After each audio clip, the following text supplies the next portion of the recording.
quando você é bonzinho demais, você só se ferra. Hoje eu vou contar uma história para vocês que eu vivi. Um tempo atrás, eu fui tentar ajudar até então um amigo. Quando eu morava no Rio de Janeiro, eu conheci um rapaz que morava próximo da minha casa.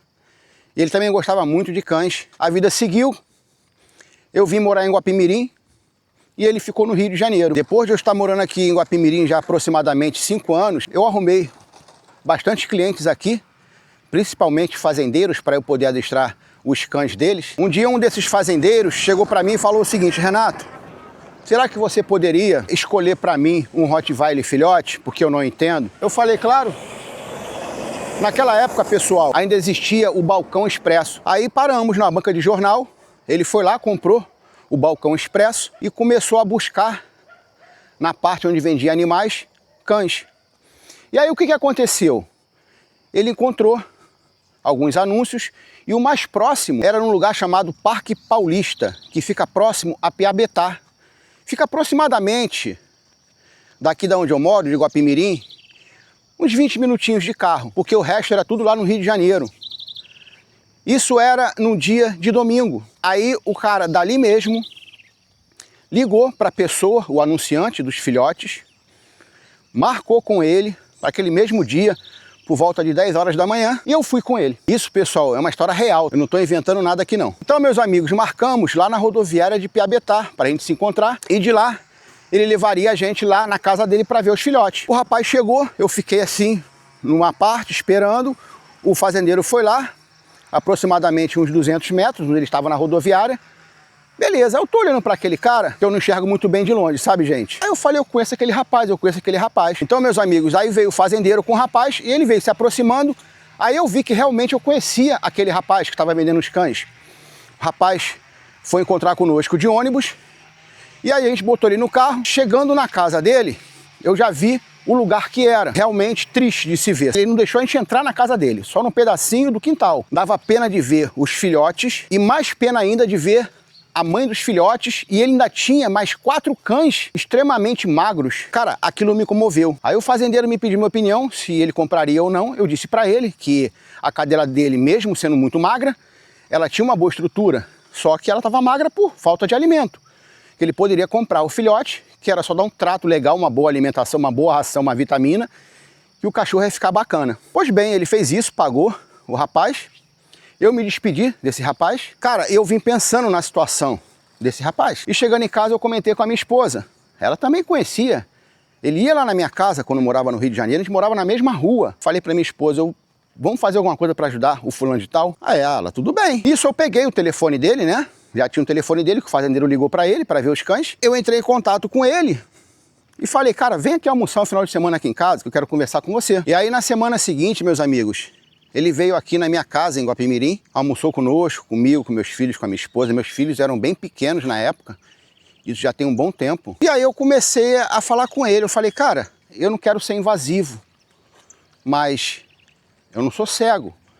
Eu observei lá que você está vivendo numa situação bem complicada. Eu cheguei a ver seus cachorros comendo jaca, porque lá ele tinha um pé de jaca, e tinha muita jaca no chão. Aí ele virou para mim e falou o seguinte, Renato, meus cachorros já estão se alimentando de jaca um bom tempo. O feijão com arroz que eu tenho lá em casa é para eu e para a esposa dele comer. Eu falei, pô, cara, aí fica difícil. Meu irmão, tu não quer vir morar aqui, próximo de mim? Aí ele, mas como assim, cara, eu não tenho dinheiro. Aí ele contou a história dele, porque era difícil de trabalho, aquela coisa toda. Eu falei, não, cara, eu vejo aqui para você uma casinha, próximo de mim aqui, próximo da minha rua. E aí, beleza. Foi combinado isso. Aí, meus amigos, terminou o dia, ele foi embora para casa dele, botei ele no ônibus. Eu conhecia na época um rapaz que ele tinha muito conhecimento aqui em Guapimirim.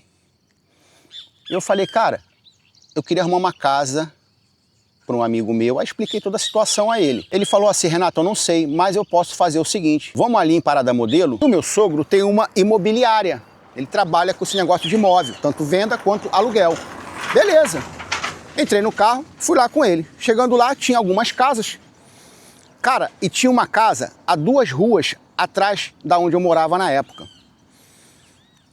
O problema era, ele não tinha fiador e não tinha os 3 meses de aluguel antecipado para poder alugar a casa. Eu já sabia que ele não tinha dinheiro. é claro. Fiador, pior ainda. Aí eu disse pro sogro do meu colega que eu ficaria com a casa. Eu pagaria os 3 meses de aluguel e ficaria com ela.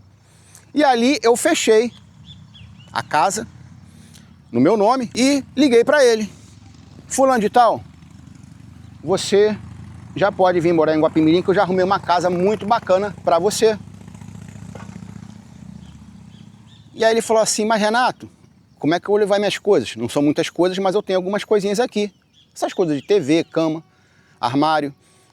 Eu falei, cara, deixa eu ver um negócio aqui. Quando eu vim do Rio de Janeiro para Guapimirim, meus amigos, tem um senhor aqui, muito conhecido em Guapimirim, ele faz mudança. Ele tem um caminhãozinho antigo, mas o caminhãozinho dele é danado. E ele que fez a minha mudança. Ele sempre deixa o caminhão dele parado ali na Praça Central de Guapimirim, onde eu mostrei a vocês. Fui lá, conversei com ele, ele me cobrou na época um valor de R$180, eu me lembro como se fosse hoje. Entrei em contato com ele, ele ficou super feliz. Renato, mas cara, você está fazendo isso? Falei, não, cara, faz o seguinte, depois que você se levantar, você vai acertando aos pouquinhos. O dia nós fomos lá fazer a mudança, desceu eu e o seu... Ele já estava lá com a esposa dele. Botamos tudo dentro do caminhãozinho e viemos para Guapimirim. Aí, meus amigos, eu cheguei para ele uma hora, conversando, papo vai, papo vem. Eu falei para ele, amigo, será que não seria interessante você doar os seus cães para quem vai cuidar direitinho e tudo mais? Porque, infelizmente, agora o amigo não está com condições para poder dar uma boa vida aos cães. Aí ele, não, eu vou dar um jeito. Falei, beleza, tudo bem. E aí começou toda a história. Ele não conhecia ninguém, só eu. Estava lá numa casinha muito boa, casa com quintal imenso, casa com 3 quartos, maravilhosa. E só que ele não tinha dinheiro para pagar o primeiro mês de aluguel, era certo ele não ter o dinheiro. Eu falei, amigo, já pensei nisso, é claro, vendo a tua situação lá, deixa comigo pelo menos uns 2 meses. Depois você vai acertando aos pouquinhos comigo, tá bom? Aí ele, muito obrigado, aquela coisa, e chorou, fez aquela coisa toda que vocês podem imaginar. Lembra que eu falei para vocês que eu adestrava cães aqui de fazendeiros?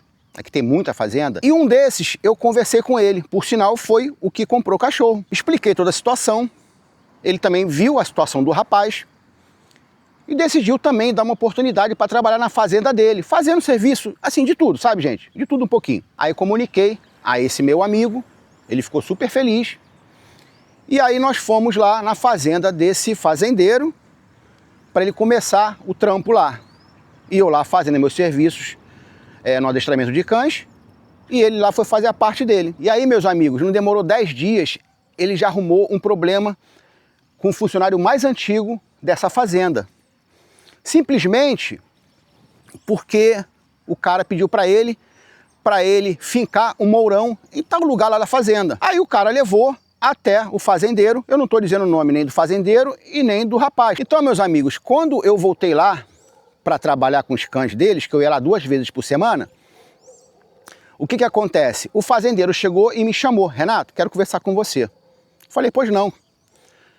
Aconteceu isso, isso, isso e isso.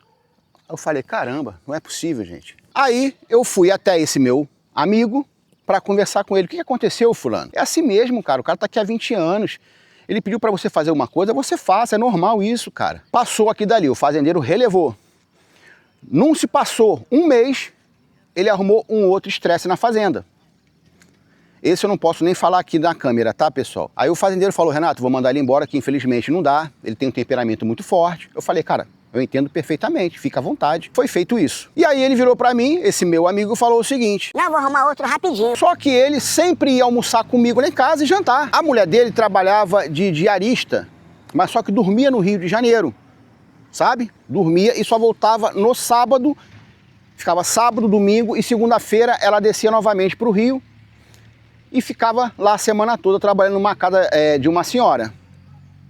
Então ficava só essa pessoa aqui, o marido dela, esse meu amigo. Ele chegava de manhã, tomava café da manhã conosco, almoçava conosco, jantava conosco. Eu, minha esposa, meus 3 filhinhos ainda pequenos. E eu, fulano, e aí, cara, já pintou alguma coisa e tal? Porque eu também não fiz mais nada. Eu não vou arrumar, assim, alguma coisa pra ele pra depois queimar o meu nome, entende, gente? Aí eu fiquei na minha. Aí ele, não, tô vendo aí, e beleza. E passa uma semana, passa 2, passa 3, passa 4 e nada. E aí um dia eu tava cortando a grama de fora da minha casa, já era aproximadamente umas 4h30 da tarde. Aí eu vi ele passando de bicicleta. A bicicleta que eu tinha 3, deixei uma com ele. Aí eu chamei fulano, aí ele veio. Queria conversar com você. Aí ele falou que ia voltar, que ia só em casa, rapidinho tomar banho e ia voltar. Voltou? Não. Aí no dia seguinte, meus amigos, ele apareceu lá para tomar café da manhã, como sempre era feito, me pediu desculpas que não pôde vir porque tinha uma cobra na casa dele.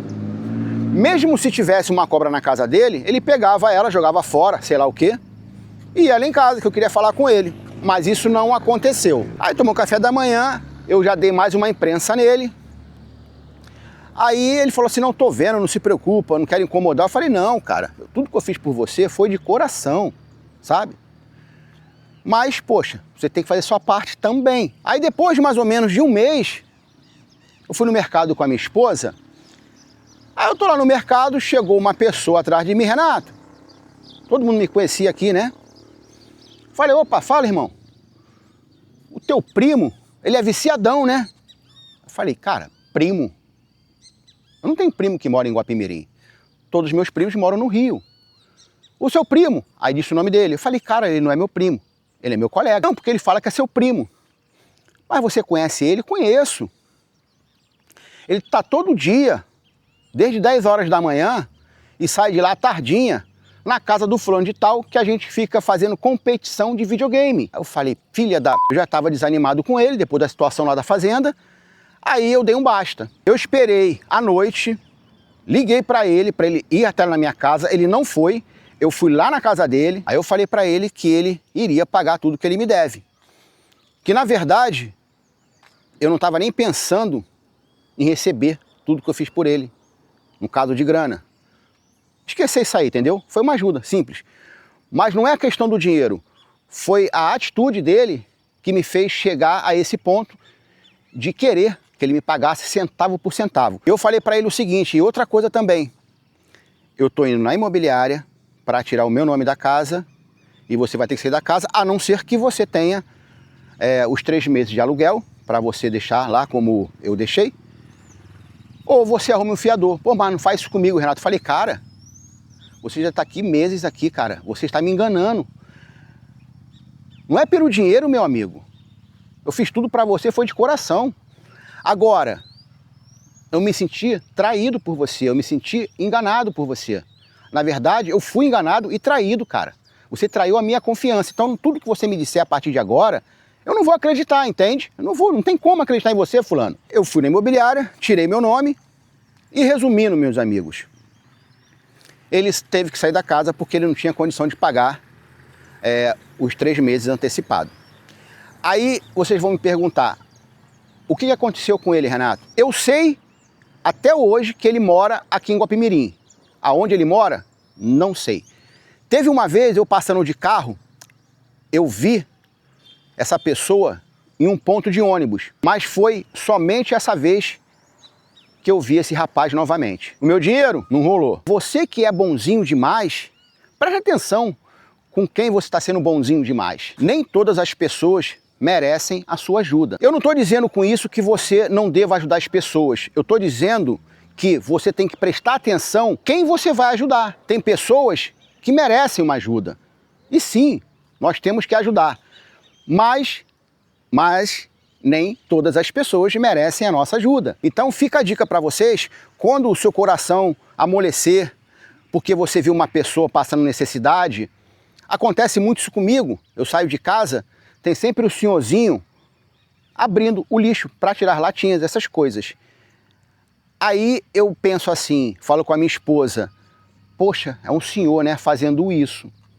Aí a minha esposa uma vez falou para mim, Renato, você não sabe quem foi essa pessoa. Você não sabe o que essa pessoa fez no passado dela. Para ela chegar a esse ponto, com certeza, ela não plantou coisa boa. Então depois que minha esposa me falou isso, eu passei a pensar mais antes de me sensibilizar com as pessoas. Porque uma coisa é certa, o plantio ele é opcional, mas a colheita é obrigatória. Uma hora vai chegar a hora da minha colheita, uma hora vai chegar a hora da sua colheita, de todos nós. Então, meus amigos, esse foi o nosso vídeo de hoje. Eu espero que vocês tenham gostado. Compartilhei com vocês um pouquinho de uma de várias histórias da minha vida. Eu quero agradecer a cada um de vocês que assistem meus vídeos. Muito obrigado de coração. E lembre-se, o plantio é opcional, mas a colheita é obrigatória.